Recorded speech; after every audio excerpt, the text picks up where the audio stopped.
We've decided this guy is the most underrated player at the 2022 World Cup. And Chris? how are we? Oh, good, thanks. How you going? Good. Yeah, good, man. So, talking about the most underrated player at this 2022 World Cup in Qatar, there's a player who's had a couple of big performances, hit a couple of milestones as well throughout the tournament. He's French. Any kind of guesses who it might be? Got a feeling. Yeah? It's worth pointing out that at the time of recording, all teams have progressed to the semi-final stage. Yes. So that's where we are right now. So still unsure of who the winner is. But yeah, tell me who's on your mind. Initials OG, because he might be the OG. The OG. He's definitely the OG Frenchman. Yeah. Olivier Giroud. Yeah. I think we've kind of both agreed that this guy kind of gets a bit of the rough end of the stick, or kind of gets hated on a little bit by maybe his own fans as well as fans from the wider community, but seems to put in performance after performance, especially in the big games. Goals and goals.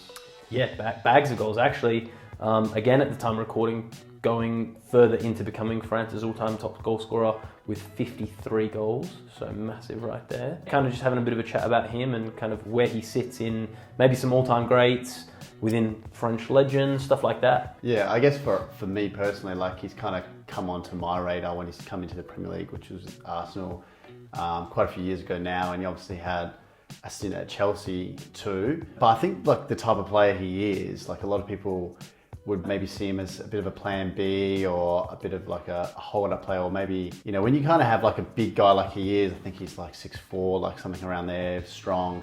He's not the quickest. Well, I think a lot of managers and teams would use these type of guys maybe to complement another strike they might have back in the days of like 4-4-2, where you've got, might have a big man and a little man, or someone's like who's strong and someone who's quick. I feel like the systems typically always are built to benefit the quicker person or the other person. So yeah, he's never for me felt like the main guy at any of the teams he's been in. He's always seemed like a bit of a second option, but whenever he's in the team, he does get goals. And for him currently to have the record of most goals scored for France, and you think about how great France are as a footballing country and how well the team is, especially right now where they won the last World Cup, and as I mentioned, they're still in this World Cup at the semi-finals. It's crazy he can be like, you know, have these kind of records and people will probably quickly dismiss him. I think going into the World Cup, all the hype is around Benzema having just won the Ballon d'Or and things like that, but so quickly forget, oh, we've still got Giroud here, you know, he's got all these accolades and yet he doesn't really cross your mind. Yeah, I was going to say to touch on that it is interesting sort of pre-World Cup, it was sort of like, you know, Benzema's injured and he's out and all the rest of it, almost kind of forgetting that they had this like, France's top goal scorer just waiting there, you know, under the covers, just like, oh, we've forgot about this guy. Like, we've got our best goal scorer on the bench. Like, we forgot about this guy. And even with that, you know, you look at the way they sort of have been playing in their style of play. Obviously, they've got Mbappe and Dembele out wide. Obviously, just ultra pace there. Can go quite direct, cut inside, things like that. Also utilise Griezmann quite well, kind of playing maybe a bit more of a number 10 or a bit more of a free role. Being able to kind of pick and choose where he goes, getting on the ball a bit more, which has really suited Giroud's talents or qualities that you are looking for him to utilise. Like, you can stay in the box and you can kind of be there, because that allows a bit more space and a bit more freedom for the other players to do their thing. Yeah. And again, not saying that Benzema wouldn't be able to do that. Obviously, Ballon d'Or winner and all the rest of it. But almost like, similar maybe to Liverpool, like that Bobby Firmino role of just like, hey, you go up there and like, you do the thing that we're all thankful for, but nobody else is going to thank you for. You know, you think about Salah and Mane getting all the plaudits, same thing, you know, how good's Mbappe, how good's Griezmann, obviously Dembele in and out depending on, you know, media outlets, but can be a very good player. And it's just sort of like, yeah, but maybe Giroud allows that to happen. And he's sort of the catalyst that's like, yeah, okay, I'll pull the defenders out or I'll do my bit so you guys can shine. But even saying that, he's still chipping in with the goals as well.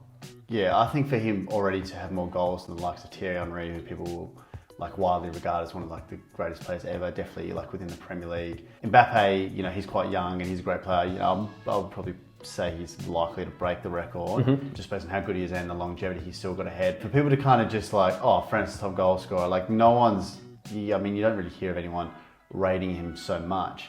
And funnily enough, watched a video the other day where Van Dijk, he'll come out and say Giroud's his toughest opponent he's faced. Yeah, no, I didn't think he said toughest, but maybe like the He called him like bogeyman. Yeah, bogeyman. Yeah, where he's just like, no matter what I did, he always just scored. Yeah, and he was always just there. I think as a striker, or I guess as a centre back, typically you're going to be bigger than the striker. The centre backs these days are quite big, strong, but Giroud is one of those strikers who's coming in and potentially able to match them like Van Dijk with that. A lot of strikers might try to beat him for pace, where Van Dijk's like, oh, no worries, I'll just beat him for strength. Whereas Giroud is kind of coming up with those battles. I remember even Carragher, he was saying people he had played in the past. Kevin Davies was one. Yeah. Bobby Zamora Yeah, as well, it was again like guys who were like really big and difficult. Because it's just like, I'll have a scrap. Yeah, because as a centre-back, you're meant to be stronger, but all of a sudden if you're now the striker you're marking is also strong, that's when you're going to have a challenge. It's when the striker's got their attributes, you've got yours, like, oh, no worries, I'll just beat him with mine. So yeah, again, he's getting praise from potentially, arguably the best centre-back in the world. And even still, like, it just seems like he's probably not getting the praise he deserves. It is funny because it even seems to come at both international and club level as well. Obviously, he was at Arsenal for a long period of time, won a few trophies such as like the FA Cup and things like that, Community Shield. But almost a little bit of disrespect towards the end of that, where they were just like, yeah, we don't exactly need him. We are happy for him to sort of leave. And not just leave, but leave to a rival in Chelsea as well. Obviously, he may be moved for a bit of game time and stuff like that. But then he's moved to Chelsea, and then similar thing of just like, oh, well, now we've kind of got this backup guy. But he's then gone on to help them win like the Europa League, the Champions League as well. But I think, even in the Europa League campaign, correct me if I'm wrong, but he might have been the top scorer that season they won the Europa League. He definitely felt like he was not favoured in the Premier League, and he was getting all this game time in the cups. Yeah. It almost feels like if you've got Giroud, they're going to sign another striker as well. He's almost like paired up with someone, or going to just play in a different competition. Someone else is favoured in the league. Yeah, that backup striker sort of role. When in actual fact, it looks like he produces the goods on. Yeah, every time he plays. I think for me, I feel like maybe it's his pace, or maybe like the big guys. They're starting to come back in, as you've seen like Haaland coming into the Prem and like Nunes and players like that, but they're also like rapid. I think Giroud unfortunately is quite slow, but he's still able to link up so well. Arsenal for all those years were famous for playing, I don't want to call it tiki-taka, but the very high possession game for English football. And he's able to play in there, and as a big guy, he's got great feet, work well in that system. He did score that Scorpion goal that got the Puskas Award. I think, people kind of laugh because, you look at his highlight reel, you will say he's like the best of all time. But then, if you look up his stats and things like that, it's going to be hard to argue that he's not the best of all time, but he's certainly one of the greatest strikers. If you're the best, highest goal scorer at France, like, in fact, he's got more goals than Benzema, who's just won the Ballon d'Or. That says a lot as well. Yeah, I mean, obviously with Benzema, he was out of the team and stuff. Yeah. But I think more goals than Platini, Griezmann, Henry, like all these sort of like wow sort of players. Do you want to quickly run through some of the things that he has won, maybe to help back that up? Yeah. Obviously, so during his time at Arsenal, he did win 3 FA Cups. He also added to that with Chelsea as well. He was a Europa League winner and a Champions League winner whilst at Chelsea. He's also won the Italian Championship with AC Milan, as well as a French Championship with Montpellier way back when. He also was top goal scorer in the league that season too.